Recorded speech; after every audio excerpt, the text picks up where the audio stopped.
L'objectif de la mission est de recueillir des données sur le comportement des requins-baleines de Djibouti, dans le golfe de Tadjoura, à l'aide d'une balise de dernière génération type Splash 10. En plus des données de géolocalisation Argos et GPS, elle permet de collecter des informations supplémentaires sur les fréquences, les durées et les profondeurs des plongées, ainsi que sur le comportement diurne et nocturne du plus grand poisson du monde.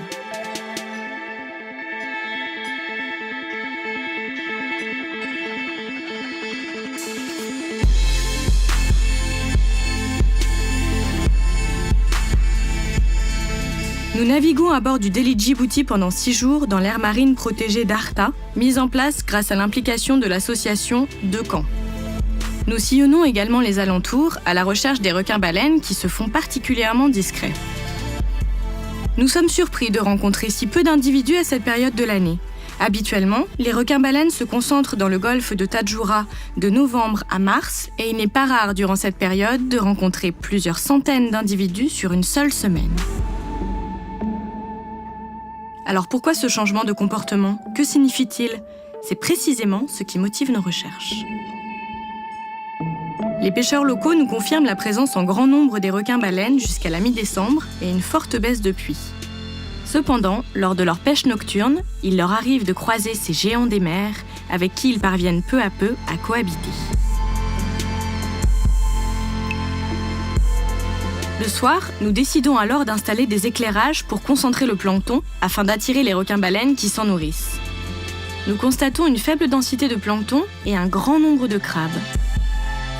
Ces conditions ne sont pas favorables à l'observation de ces merveilleux géants. Alors, nous profitons de cette visite furtive.